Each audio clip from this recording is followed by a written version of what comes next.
So good afternoon, everybody, or good morning, depending on what time you're watching this. My name is Brian Saleo, and I work with Placers. If you followed our series, The Problems We Solve, that I record with Chris Burkhardt each week, you know that we try and tackle different subjects, generally in the staffing industry, having to do with employment or wages or what have you. And Chris is on vacation this week, and there's some pretty serious stuff going on in the world. And this week we're going to switch it up a little bit with Chris being out. I asked Jason Matthews, who's a member of our Placers family, if he would be willing to talk about a fairly heavy topic, and we'll try and keep it as light as we can. But Jason is a veteran of the United States Air Force, and he has a lot of insight around what's going on in Afghanistan.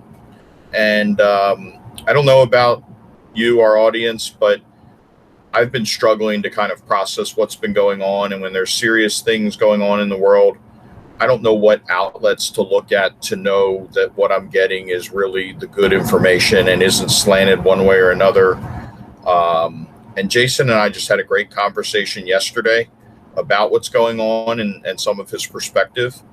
And it's not our intention to put out a political manifest or anything like that. But I thought maybe just an informative conversation with Jason will help me certainly understand it better, but could also help many of you out there who take the time to listen. So Jason, welcome. Thanks, Brian. I appreciate it.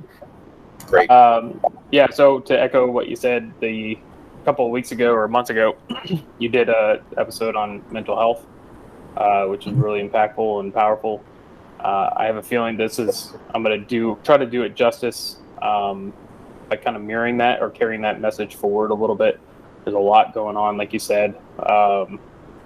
And in this aspect, it's going to focus on a significant group of people that could be employed by anybody out there. And something that they very well could be going through at the moment that not only is troubling for anybody, but when you have investment in some level, you want to make sure that those people are taken care of. At least you have an idea that something could be wrong and triggered on something that nobody has any real responsibility to, that's local, but it's something that came up and hit hard.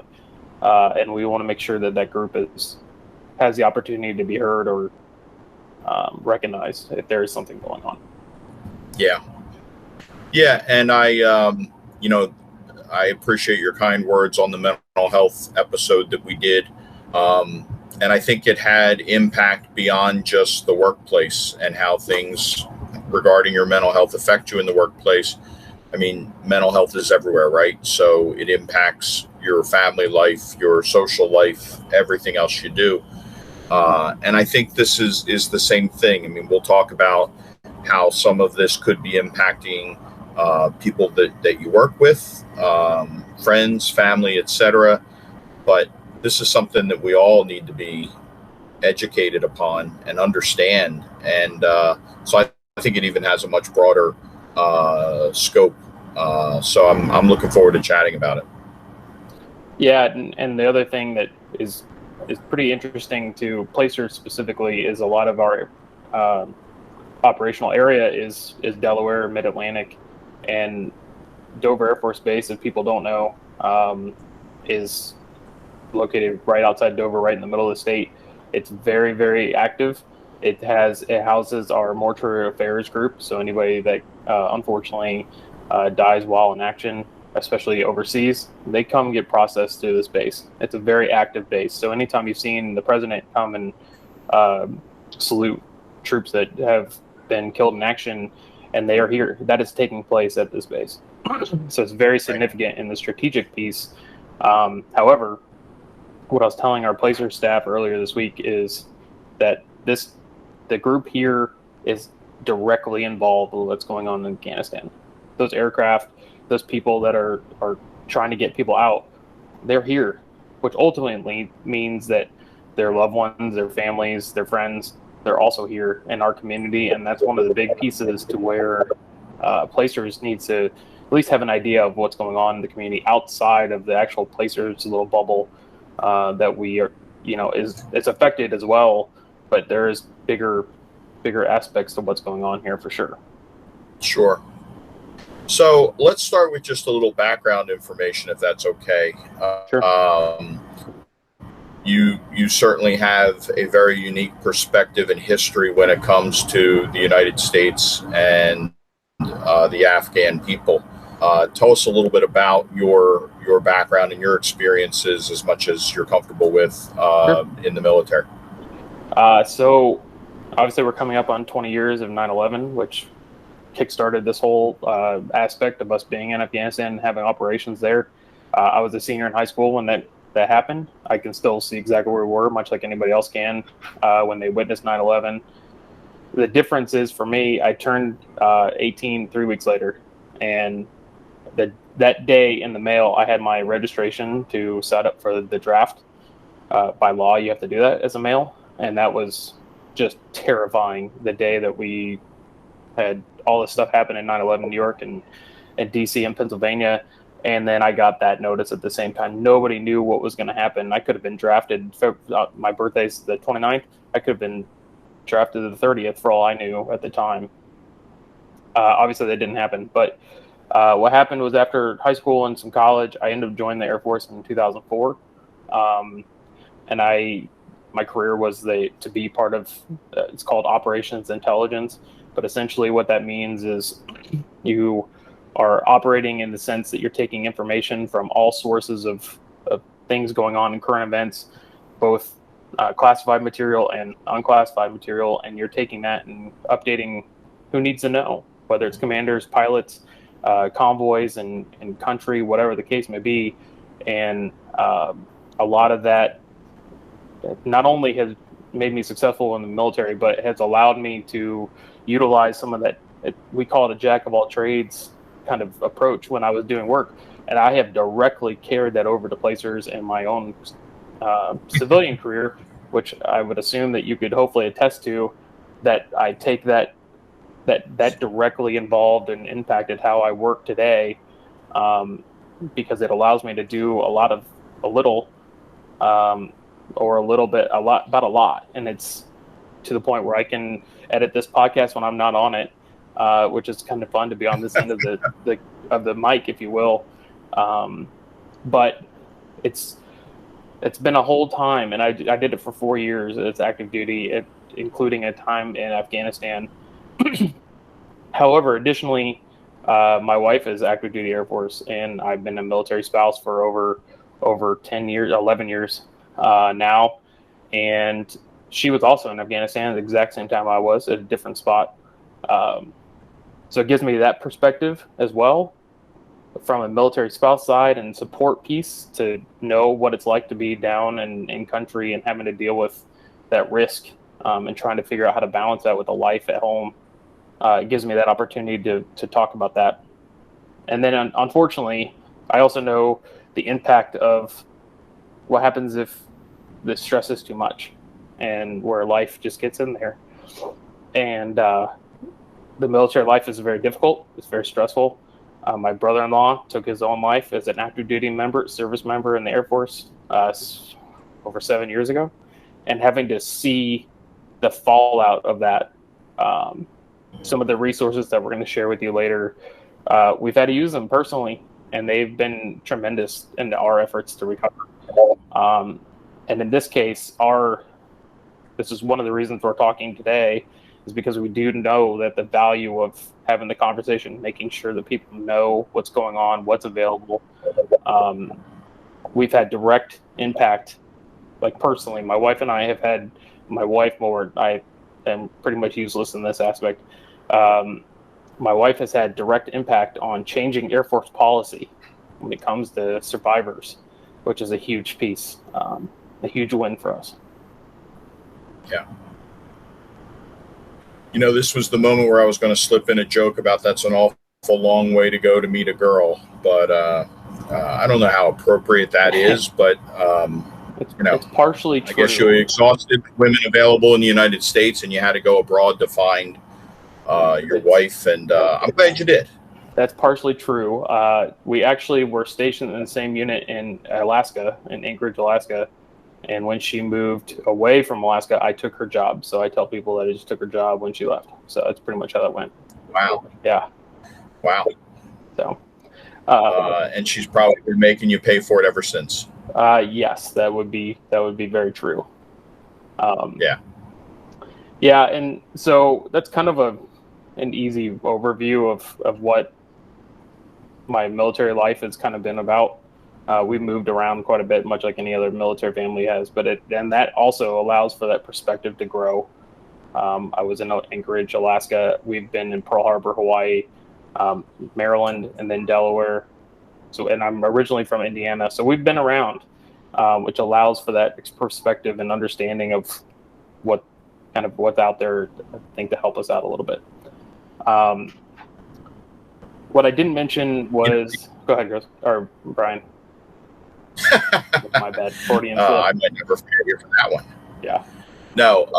So I think one of the things I found really interesting just in talking to you yesterday was, and before, was, I've got this poor image of, the intelligence guys pushing paper at a desk someplace in a secure place. But I learned from talking to you that your work was not in a desk in a safe little building. So could you share as much as you can about that? Sure. Yeah. So so I was part of a huge group of hundreds of Air Force members that went actually in place of Army. The Army didn't have enough people to send, so they augmented with Air Force. So we got trained on how to do combat missions, how to convoy, all those things before we went to Afghanistan. And then they spread us out throughout the country. So depending on where you were in country, depending on what you did. And for me, I was in a position where I got sent to a very, very, very small base in the middle of the mountains close to Pakistan, as opposed to like downtown Kabul, for instance, or Bagram Air Force Base, which was a huge base there that almost felt normal to me when I was there. But I was the only Air Force guy with a few other active duty guys. But our job was to train the Afghan National Police and Afghan National Army on, and for me specifically, on intelligence reporting. So they took, if people were attacked or whatever the case meant, they got these reports in, excuse me. I was teaching them through a translator how to take that information and tell their commander and tell others on what to do with it. That was my goal and my job there. It also, unfortunately, was a minority of what I did. The majority, I was in convoys every single day, where we drove through the country, whether it was to other bases in our local area or going to downtown Kabul, where the embassies were, or other bases. We did that every day, which, compared to other people that I was there with and deployed with in the exact same position that I was, they didn't do any of that. They were stuck on base or secure on base with a fence line and guards and all that stuff to protect them, and I was a little bit more exposed on a daily basis. And it's kind of one of those things where we're very, very fortunate to not hit anything critical. There were very close calls where a convoy an hour behind us would be hit with an IED at the exact same spot we were an hour before. And that's really tough to try to swallow when you're trying to balance, what you're dealing with when you go out every day and you have to do it again the next day. And reality was that I was very fortunate not to have to really deal with it. We took some fire, we got shot at a few times, and which is scary, but overall you're inside of a Humvee and you're okay. My closest calls, unfortunately, I actually was driving in downtown Kabul, and I moved to swerve to miss a huge crater in the middle of the road, probably from a bomb earlier, in a couple months before, or whatever the case may be. and I knocked a guy right off a bike. Like, he gave me the finger, and I just kind of waved at him and just kept going. He got right back up, so everything was fine. Yeah. But when people ask what I did, I was like, "Oh, I hit a guy with the Humvee," and they just start laughing at me, and like, it is what it is. Yeah.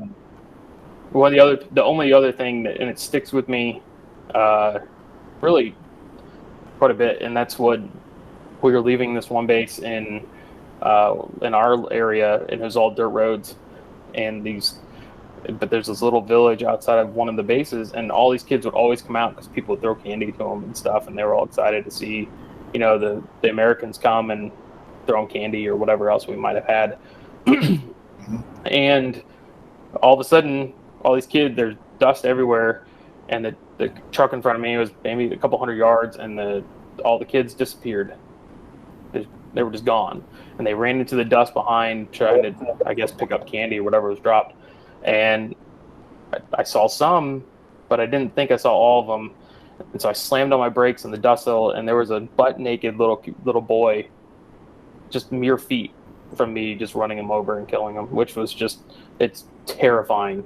So you think, like, when you're driving in, like, I don't know, in Dover or Delaware or whatever, or 95, and people slam on the brakes, and you feel your heart skip a beat, and you're just like, the adrenaline's pumping. And that's exactly what it was like, except for this little kid just standing there in front of me. So, wow. But again, if that's the worst you got, it's okay. Like, it's okay. A lot of people dealt with a lot worse, have had to see a lot worse. We've seen a lot worse on TV in the last week alone. And in that aspect, I'm very, very fortunate and very lucky to be where I am today, and having to deal with just a little bit that we'll talk about more. Some of that raw emotion and stuff that's come up in the last week. Yeah, I mean, I count myself very, very lucky. Sure. Yeah, and I want to get into what's going on over the last week or so, and I want to put out there that we're not doing this podcast because we're saying Jason Matthews is an expert on Afghanistan and we're trying to force any type of agenda down your throats or anything like that. I found, talking to Jason, that he filled what I needed to a degree in information about this situation, and we're just hoping to share that same information and maybe help some people along the way. We'll talk about some resources that are available, because I didn't even think, before I talked to Jason, about some of the impacts outside of the imagery you see on the TV, some of the impacts that this has at home, abroad, etc. So we will definitely get into that. But let's talk a little bit about, what is it that we're seeing? What is happening in Afghanistan, as best you can summarize it? So today's August 19th, so we'll just date that as it is. So in case things change in a day, which is highly likely, sure. But really and I'll echo what Brian said. We're not trying to spin anything. We're not trying to take a stance either way. This is purely just factual and best I can assessment of what's going on, from what I can tell, and just from I've been there, so I kind of understand what's going on. So Trump made a deal with the Taliban last year before he left office to withdraw troops this year and our goal was to do that by the 20th anniversary of 9/11. What was interesting about that is, as we started to draw down the Taliban, they didn't waste time to go in and take over areas that we were leaving. And in this case, on, I believe it was Sunday, the president of Afghanistan fled. He left the country, which gave the Taliban the opportunity to move in and take what they needed to, and quite frankly left the capital in disarray and just chaos, with people running to the airport trying to figure out what to do for their own survival. And I actually saw an article yesterday morning about the Minister of Defense for Afghanistan is asking Interpol to arrest the current Afghan president because not only did he flee the country in probably its immediate need of crisis, but supposedly did that with over $100 million of U.S. money. Somehow how he got that, I'm not really sure. I'm not going to ask that question. But it's hard to say with that, just those facts alone and that kind of timeline, that the leadership of Afghanistan, specifically the president, failed his role of making sure that that country had established leadership, whether it was through the Taliban and making sure that it was negotiated whatever terms they wanted to, but he just ran. And that really just made, just threw kerosene on a fire of a situation that was already volatile. And that's really why that chaos and just, panic has been seen on TV, and we're witnessing it now, and why all of our operations to leave faster have kicked in even faster, because everything is just kind of chaotic at the moment. So in that case, that's my personal opinion, is that the leadership of Afghanistan did not handle that the right way. Now, to our end, Monday, when President Biden talked, he addressed the nation talking about what was going on, because obviously it was something that we are witnessing, and it's just horrendous. The first thing, and this will echo the point of we're not trying to take sides, is that there's been 4 different presidents representing both parties who have been in commander-in-chief during this conflict for almost 20 years. It wouldn't, in my opinion, it would not have mattered if it was a Republican president or a Democratic president, or if it's 3 years from now, or 3 years later, or 3 years ago. Something like this was always at risk when you're dealing with the culture there and the influence that the Taliban has in that country. They've been there for a very long time, much, much longer than we've been there. The other piece... go ahead. Well, let me just clarify. So was the Taliban already making moves on the Afghan government prior to the president saying, I'm out of here? It would be, I don't want to say for a certain way either way, because I don't know. But I would say that it would be hard not to imagine that they were, based on the swiftness of it happening. That would be my assumption. So the president says, I'm getting out of here, packs up his bags and his briefcases of cash, leaves the country. What does that say to the Afghan people? I don't know. I would say in this case that he was the wrong guy. That's probably what I would say. However, he was viewed, and again, this is not a political podcast, but however he was viewed, likely was not the right leader for that country at the time, based on the way he acted in the last few weeks or longer, but obviously it paid off in the last week or so. Yeah. And we're familiar, obviously, with our government and how it's set up, and I can't imagine our president ever departing the country, but there's a whole government behind the president or alongside the president, however you want to look at it. When the president goes, do other people step up? Do they just say, well, if he's out, I'm out? How does that work? I don't know. With that one, that's one of the things I don't know. I know that the Minister of Defense was the one that mentioned that he's calling on Interpol to arrest him. So I'm not sure, to be perfectly frank. And to limit our saying something that we don't know anything about, I don't know. Sure. Good. Understood. Now, however, what I would say is that one of the other things Biden said, I want to highlight it in the sense of, he said he can't authorize combat operations to a country that isn't willing to defend itself as well. Yeah. And that's probably one of the touchier subjects or comments that he made. It's hard not to agree with it, only in the sense that, and I explained in the sense that we were there. We've been there training them, giving them resources for almost 20 years. I was there 14 years ago, as I mentioned earlier, and I was training the Afghan National Police and Army on how to do defense reporting.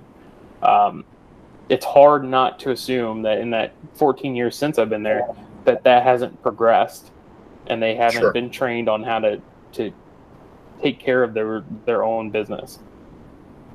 So it's hard not to agree with Biden on that one a little bit. They should take the reins eventually, and they should take at least primary control of what they need to, and then have people, potentially us or NATO, to augment what they need if it was needed. But to see them reportedly just kind of stand down and let the Taliban roll in is one of the things that's probably caused so much disheartenness with veterans and watching this happen, was that all this investment that's kicked in potentially was diminished right away.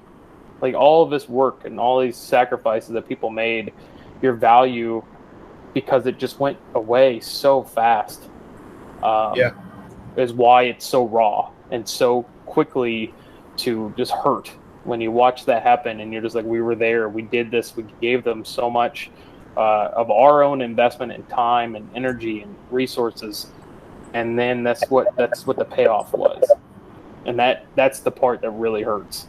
From a veteran's perspective, my own personal perspective, as somebody who is a veteran at war, and was there personally handling some of that work. So the only other thing I'll mention is that people were, as soon as the president was there, the Taliban took over the capital, that chaos that was going to the airport, it was extremely hard to watch. Just chaos, panic, and it would be, I can't say, like, it would be similar. Just put yourself in that perspective and trying to figure out how to leave a situation that you believe that there's no way to end. Prior to 2001, September 11th, or just following when we went into Afghanistan, the Taliban had control of that country under very strict Islamic law, and this will focus one area, because one of the things that we've done there, which I'll hint to, or I'll come back to in a second, was women were really held back based on that law that the Taliban had in place. They weren't allowed to leave their homes without a male escort. They weren't allowed to go to school. And it's really hard to comprehend from a first world country where we do have the freedoms to, we can pretty much say whatever we want, and you really only have the consequence to deal with. You have that freedom of speech and stuff here. You don't have that, or they didn't have that before. One of the things that if you want to understand kind of what the Taliban life, or prior to Afghanistan or us going there, there's a TED Talk by Matt Griffin, who is one of the founders of Combat Flip-Flops, who can really summarize. It's about 10 minutes. It's called The Power of Persistence, Creativity, and Respect. Really summarizes the economic struggles of Afghanistan and what we did and why it matters. Significantly gives you the opportunity to see some of that information quickly. And it's heavy hitting, but it will show a window of why people were running to the airport to try to leave. They were terrified, and they are terrified of that rule that was prior to us being there completely coming back and taking rule. And one of the things that he's done is he has promoted women's businesses within Afghanistan. And every time you purchase something from their group, they help put a little girl through school. It's really hard to imagine not being able to just take your daughter to school and give them that opportunity. But that's what was happening. So I really encourage people to just go look at that and get some information. And it's pretty interesting. Yeah, and I watched it. Thank you for sending it to me. And hopefully, as our jack of all trades, you can figure out how that we embed that into this, or get the link out to people for them to watch it, because it was very moving, very informative, and very neutral. It was not from what I could detect as one political stance or another one. It was simply factual, which is not hard to find in today's information highway. Agreed. And one of the things that I think is really interesting about that whole series that he talked about, he showed an image in the middle of it that talked about, I will call it resilience, but he called it persistence, creativity, and respect. And that is this picture of a 20-foot truck with a 40-foot container on the top of it. Now, those obviously don't match up. So to balance out that power or that physics, if you will, they put a whole bunch of people on the front end to weigh it back down in order to drive down the street. And they were driving down the street with 10 people hanging on the top of this storage container so they could get it there. That is purely making problem solving. And one of the things I will say, out of complete respect to the Afghan people, is that those are some of the most resilient human beings on the planet. They don't know, the last 40 years, if not more, has been in war, under conflict, and they've survived. They wake up every day, they go to work, they do their thing, and they just keep doing it. And that takes extreme resiliency to be able to do that. That was another point that you shared that I also really reflected on. I mean, we as Americans, complain about having a bad day or hearing some information that maybe we don't agree with or whatever. When your life is so difficult that you're willing to hang off of an airplane that's about to take off just to try and get to freedom, the resiliency of the Afghan people that you've talked about, it just makes you think, like, we just don't realize how blessed we are and how fortunate we are to have the lives we have. Yeah, and that is another testament to what they're afraid of when it comes to the Taliban being in control. That's what that immediate panic and chaos resulted in, unfortunately, is people scrambling in order to try not to lose everything they built for 20 years. And what that means is that it's really hard to balance that we weren't there for, in my opinion, or from a veteran's struggle, if you will. It's hard not to see what I mentioned earlier, is that your value of your time there, all that investment took a hit. It potentially got devalued.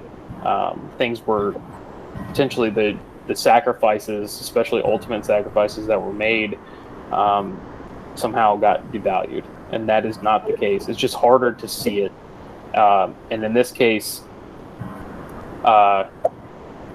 women went to school, children went to school, an entire generation for 15 plus years of individuals in Afghanistan were given the opportunity to better themselves, better their situation. And I hold out hope that will not be lost, that infrastructure and foundation that's been built for that time is still going to stand, and somehow the Taliban will have to adjust to that as opposed to the other way around. And that's what I'm hopeful. I could be very ignorant in my hopefulness, but I'm going to stand by hopeful that that foundational work and culture building, even though it's a culture we don't completely understand, allowed for change to happen there, and ultimately better off once the dust settles here. Yeah. I think hope is probably one of the only things you can hang on to sometimes when things get like this. It dawns on me that there had to be huge challenges for the United States to try to train the Afghan people to defend themselves and police themselves, and ultimately, in the end here, defend their country when that may not have been what they wanted to do, and their culture may not be something that we really understand very well. Yeah, I would agree with that. When you're looking at what, like we talked about a little bit ago, is that you're dealing with the United States coming from, we have freedom, we have a lot of aspects to making choice and having the ability, the economic ability for the most part, to go and have the chance to make something of ourselves and have our best opportunity. The American dream. Yeah. That's a completely different world. That culture is not that. Their culture is set up for them, and frankly, it's been around a hell of a lot longer than the American dream culture, a hell of a lot longer. And so, to bring, in the grand scheme of things, the United States is young. So when you take we're bringing our democracy in, it clashes with a culture that's already been established for thousands of years, and or it's pulling from that thousands of years of maturing. And so that's where that clash comes in. That's where that cultural divide comes in. And if anybody understands, just like going in and going to a different country just to visit, and you don't understand language, you don't understand what side of the road they drive on, any of that, it's exactly what it's like, but an entire country trying to help another entire country, or in this case, NATO trying to help a group of people. And that's why 20 years we did a lot of great things. We did so much work, so much investment, and it paid off. And that's also why it hurt so bad when it seemed to be gone so quickly. Yeah. All this stuff you built, spent all this time, and it was working. It seemed to be working, and then it just didn't. Yeah, and I shared with you something that I stumbled upon. The folks that we had from the United States military in Afghanistan, kept terrorism at bay for 20 years. They tried to help the people of Afghan with only the best intentions. So much good comes from that 20 years that I have to think that this is having really creating some challenges for veterans who spent time there, feeling like you've referenced a couple of times that it was all for naught. Yeah, I would agree with that. And it's, there's an aspect of your thinking is just when you're going through every day that the forefront of your brain is going to tell you one thing, and then once the dust settles, you kind of can hopefully rationalize what's going on. And that's what I would say here is that like I said before, I'm extremely fortunate of my time there to not have to deal with anything too heavy. With that being said, as soon as I saw the news Sunday evening and Monday, there was nothing but sadness and anger just eroding from me, because it was raw and emotional. You saw people clawing at airplanes to leave, and there's nothing you can do about it. That helplessness piece from doing that from Delaware makes it a lot harder to witness, knowing that you have been there in the past. You could have done something. You did something before. And the anger of not, like, everything you did there, and for a country, this is not me, just as a overall general, everything we've done there got devalued. All that sacrifice, all that life altering events is for nothing, because ultimately you're exactly where you were before. 20 years ago, Afghanistan was under Taliban control, and 20 years later it's under Taliban control again. And that's that anger piece that you have to try to figure out what the middle part of that whole experience has done. And that's the good part that we talked about earlier. But it is there, like that emotion, that raw feeling and mentality. I know that I am not even close to being alone on that front. And I like to think that most of my charm and wisdom that I bring to Placers every day is a product of who I am. And I'm pretty even keel on a daily basis, except for this week has really kicked in, and it's made me really have to do some soul searching, some understanding of what's going on, not only leading up to this, but just trying to make sure that I am acting the way that I need to. I'm following, I'm using the information that we know and the culture there, and trying to make sense of it for my own well-being, to make sure that my mind is correct. I can tell people that who's going to listen to this that they're going to be okay.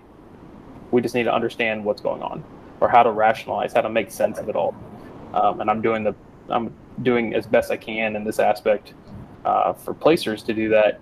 But there's also aspects to our community here. I'm a military spouse at Dover,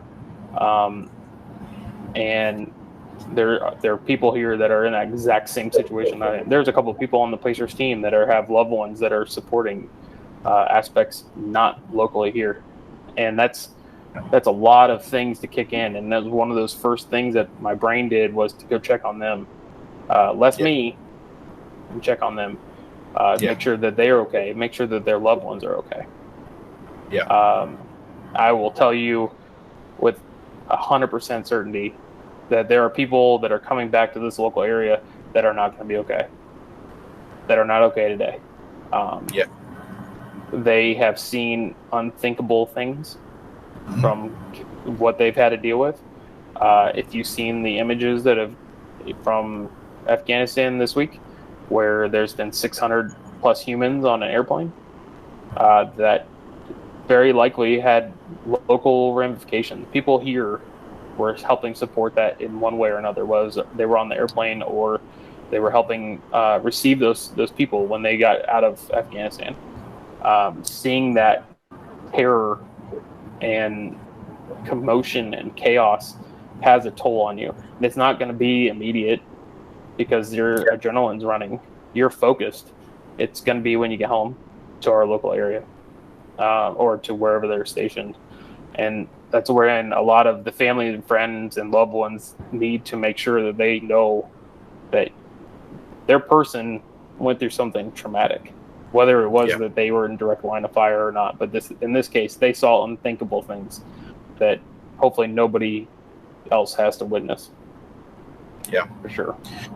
I want to talk towards as we wrap up here about resources that are available and some of the challenges that people could be going through.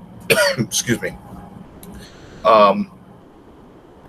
Is there anything else? Did you kind of cover everything about what's going on there now as much as you're comfortable with? Did we beat that up well enough? Yeah, I think I probably put my foot into my mouth there a couple times, but overall, I think that if you want to learn more, go seek out the information and try to do that from as clean as a resource as possible. AP News is one that I typically read. It's more just kind of raw data as opposed to being filtered through opinion. And then go look at that TED Talk that I gave, or that I said earlier, and we'll put that in the notes. It's just factual information. Now he has a business. The guy they were on Shark Tank. So they're trying to he's talking about his business, but in this case, he's not talking about his business. He was talking about the impact of what's going on in that area. So it just gives you some information. And then the other resources that we have, how I've used some of them personally, and there's a whole list. We'll make sure that they're available for people to get to. But a couple I'll highlight is the Red Cross TAPS, which is Tragedy Assistance Program for Survivors. That one, I can honestly say that I'm very fortunate to been involved with them since my brother-in-law took his life. They do amazing things for people to get help and feel like they can be okay. The National Center for PTSD, I actually worked for that organization when I was in Hawaii. They do great work. It's VA affiliated. And then there's the Wounded Warrior program, project, VA resources, obviously. And then if anything else, you can always reach out to people and find that group. There's been a number of resources that I've seen online this week that have been saying to check in on people, to check on, do your buddy care stuff, and just make sure that people are just talking to you. Have the opportunity just to say, are you okay? You don't have to say anything other than that. That's all you have to say. and they'll know that they'll know what you mean. Yeah, and we probably don't even realize the number of people that we encounter on a regular basis that are somehow touched by this. And you know, it's okay to ask everybody you encounter if they're okay. It's true, because we all deal with our different demons and experiences and what have you. You know, I really appreciate you doing this, Jason. I know it wasn't necessarily easy. You've been with Placers now for what, a little over a year? Year and a half. Year and a half. Yeah. You've had a huge impact on all of us and our culture, and I could see very clearly when we had our huddle earlier this week that this had affected you, and I didn't necessarily even fully recognize all the ways that this impacts people that I care about. So you opened my eyes to that. You've taught me a lot about what was going on, and I think this is a great resource that we're putting out there. Let's share the resources that you know of, and you know, your compassion and willingness to do something like this just speaks volumes of the person you are, and I appreciate you. I appreciate that, Brian. And that was one of the things that, you know, I did bring it up in a meeting, very unsolicited, and because people need to know what's going on in the world, especially in our local area. That was the premise, and it is heavy. It's hard to talk about, and I do get emotional and have a tough time talking about it. However, you mentioned that it was part of the Placers family, and that part is important. The impact of what we're doing with, and if somebody is struggling with something, that is important for our group, and it's part of our culture, and that part of it is fantastic, and that's why I love working for Placers. This stuff like that is the reason why, and it turned into us sitting here today and making a podcast about it, and hopefully helping other people. And I would, the only thing I'd say for last and final for myself is that there's a lot going on.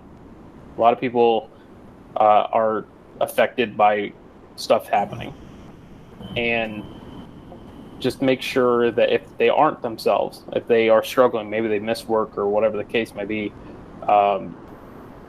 just make sure that you check in on them, make sure that they know that they care, and that if it's something like this that's affecting it, that just give them the opportunity to have the time that they need to recover.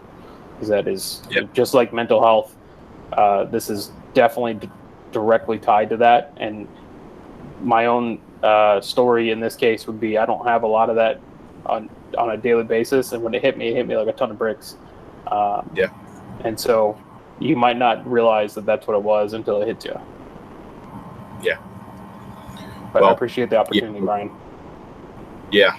Just if everybody could just be a little more compassionate and you know, love your neighbors, the world will be a better place. So thank you for doing this. I look forward to you editing your own work here, and cut out anything stupid that I said, and hang in there. And if there's ever anything I can do for you, please reach out. I appreciate it. Thank you. Thanks.